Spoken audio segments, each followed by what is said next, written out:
Boker Tov ou Mevorach. Le jour de Purim, a-t-on le droit de travailler? Alors, dans le Shulchan Aruch, Siman Tartsu, Saïf Aleph, il est écrit Purim, Mutar Be'asiyat Melacha. Dans l'absolu, le jour de Purim, on a le droit de travailler, selon la halacha stricte.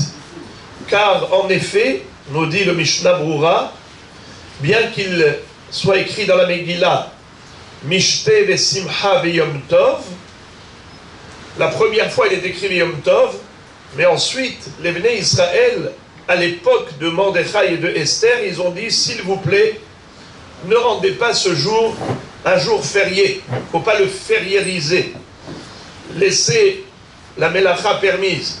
Et en effet, ce sont des jours de Mishte ve'simcha, mais pas de Yom Tov dans le sens de l'interdiction de travailler. Ça, c'est d'après la halakha absolue.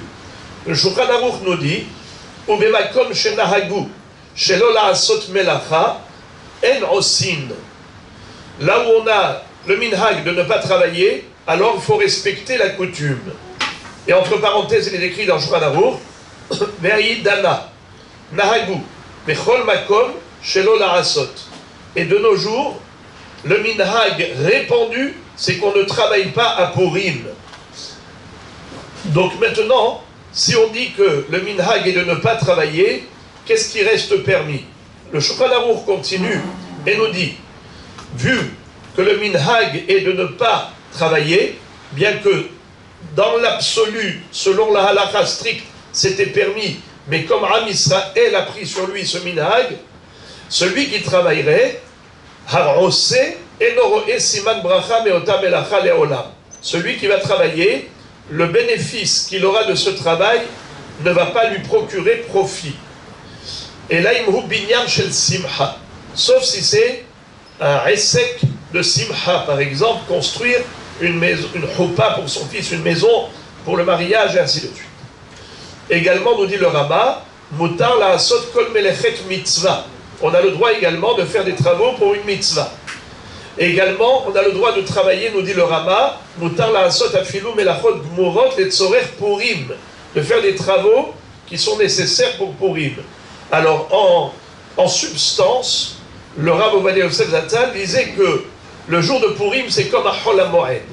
À Chol HaMoed, bien qu'on n'ait pas le droit de travailler en général, mais il est permis de travailler pour éviter une perte, ce qu'on appelle Davar HaAved.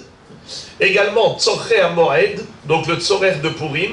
Également Tzorche Rabim, pour répondre aux besoins du public. Ou bien Poel Shen Lo Mayochal, ou Maaseh Hediot. Voilà. Maintenant, Shora, juste acheter et vendre. Mutar La'asot Shora Bepurim. Même le Mishnah Moura lui-même le dit, par Kamatia Mutar chez Simcha Hilo. Quand quelqu'un a vendu quelque chose, il a gagné beaucoup d'argent, il est bien content. Eh bien ça aussi, ça fait partie de Simchat Purim, mais il faut faire attention de ne pas passer toute sa journée à faire du business, même si ça lui procure de la Simcha, parce qu'il faut consacrer du temps à la joie de Purim, le Mishté de Purim. Alors, je vais conclure en disant qu'il y a des gens qui s'imaginent que la Simcha de Purim, c'est la débandade.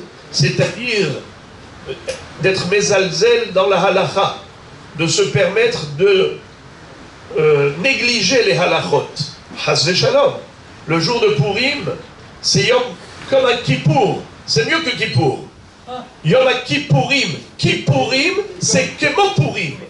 Nous disent les Mekoubalim. Ça veut dire qu'on peut arriver à un niveau, le jour de Purim, de Kedusha et de Dvekut Be'akadosh Baruch Hu, encore plus qu'à Kippour. Parce qu'à Kippour, tu fais tes chouvas par crainte, mais à Purim, tu fais tes chouvas par amour d'Akadosh Baruch Hu, qui nous a fait tous ces miracles, qui nous a montré combien il nous aime. Alors il y a une réciprocité d'amour.